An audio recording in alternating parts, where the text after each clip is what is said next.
বাবুরে, খেলা তো শুরু হয়ে গেছে। কি হয়েছে আমাকে একটু খুলে কত।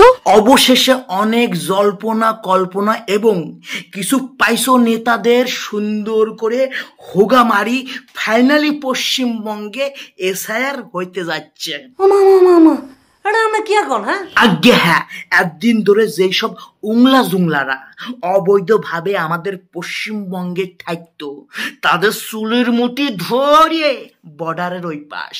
আমার সর্বনাশী কথা রে। 2002 সালে ভোটার লিস্টে যাদের নাম আছে কিংবা তাদের বাবা মার নাম আছে 2002 সালে যে ভোটার লিস্ট, তাদের কোনো রকম চিন্তা করতে হবে না, তারা রিল্যাক্সে থাকো, নাকের মধ্যে সর্ষের তেল দিয়ে ঘুমায় থাকো। কিন্তু 2002 সালের পরে যেই সব উংলা জুংলারা অবৈধভাবে টোল টুপলা লইয়ে আমাদের পশ্চিমবঙ্গে উড়িয়ে আসে জুড়ে বইছিল, গেট আউট, দূর হয়ে যাও, আমাদের দেশের থেকে ভার হয়ে যাও। আমি আল্লাহর কাছে বিচার দিছি, আল্লাহ একজন আছে, আমরাকে বিচার হইবে। যেই সব পাইসো মাতুব্বরা এই যে এসআইয়ের বিরুদ্ধে আন্দোলনের নামে বলতেছে আমাদের আমাদের সব রকম কাগজপত্র আছে, আমরা এসআইআর মানি নে, আমরা কোনো কাগজপত্র দেখাইব না, আমরা বৈধ বলতেছি। দাদা, তোমাদের সমস্যাটা কোন জায়গা একটু কদিন।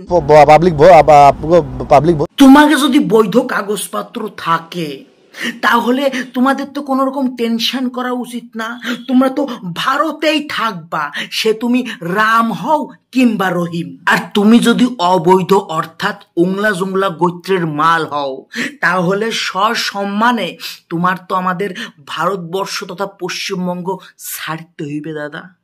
কারণ আমাদের পশ্চিমবঙ্গ তথা ভারত তো কোনো লঙ্গরখানা কিংবা ধর্মশালা না যে তোমার যখন ইচ্ছা তুমি আসবা, খাবা, হাগবা, মুতবা। চলতো না, চলতো না দাদা, চলতো না। আচ্ছা এই এত কথা কষ্ট দেখি। এই যে পাকিস্তান বাংলাদেশিদের যেসব উদ্বস্তুরা আমাদের ভারতে এসে রইছে খাচ্ছে, এদের জন্য যাদের অন্তর ফাটি যাচ্ছে, যারা বলতেছে না আমরা এসআই রইতে দেব না, আমাদের পশ্চিমবঙ্গে যারা আছে সবাই বৈধ।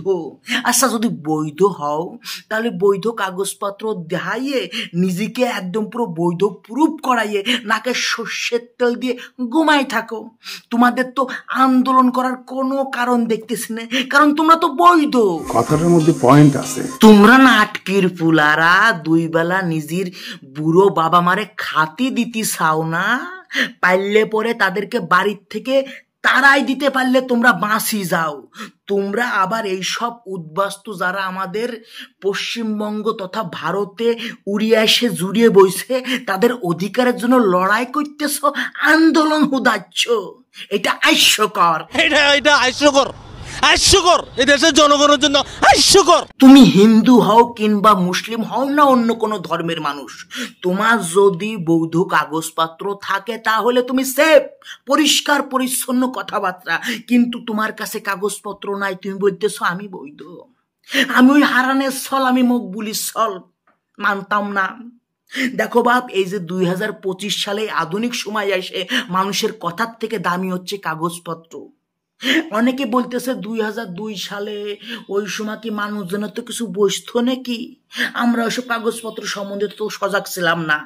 তোমরা সজাগ ছিলে না কারণ ওই সময় তোমরা ছিলে না, আমরা ছিলাম, আমরা ভারতীয়রা, স্থানীয় ভারতীয়রা আমরা ছিলাম। সুতরাং আমাদের কাছে সঠিক সময়ে সঠিক নিয়মে সঠিক কাগজপত্র বানানো একটা গণতান্ত্রিক অধিকার ছিল, আমরা বানাইতাম।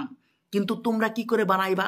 তোমরা তো আইসো 2002 পরে, আর এখন আসে টাকা দিয়ে ডকুমেন্টস বানাইয়ে বলতেছো আমরা বৈধ, আমরা এসআই করতে দেব না, নাংসদ, আমরা কিচ্ছু বুঝি না। যাক, একদিন পরে তালি পরে ঘটনাটা বুঝতে পারিস। আমি মনে করি যারা এই যে এসআই এর এগেনস্টে কথা বলতেছে, এসআই এর বিরুদ্ধে আন্দোলন করতেছে, এই মালগুলো এবং বাস্তবে যারা উদ্বাস্তু মানে যারা আমাদের দেশে অবৈধভাবে রয়েছে, এই দুটোই কিন্তু এক ধরনের মাল। ভাই, তোর কাছে যদি বৈধ কাগজপত্র থাকে, তোর যদি কনফিডেন্স থাকে, তাহলে তো সেটা জ্বলতেছে কিল্লাই। তুই কাগজপত্র সরকারের মুখের উপর সাইলে মার, এই দেখ এই যে আমার কাগজপত্র, এই যে আমার লিগাল কাগজপত্র, আমার এসআই তুই কর না কর সেটা কোনো আসা যায় না, আমি ভারতীয়, এই যে তার প্রমাণ, মিটে গেল, পরিষ্কার। তুমি সেই জিনিস করার সাহস পাচ্ছ না লজিক্যালি, কিন্তু তাহলে তুমি আমার চোখে এবং কিছু বাস্তববাদী মানুষের চোখে তুমি অবৈধ মাল, তোমার কাগজপত্রই ঘাপলা আছে। আর যাদের এই কাগজপত্র ঘাপলা আছে এবং অবৈধ, তাদেরকে আমি একটা কথাই বলতে চাই, খাঙ্কির পোলা ওই রাজা মাঙ্গের পোলা।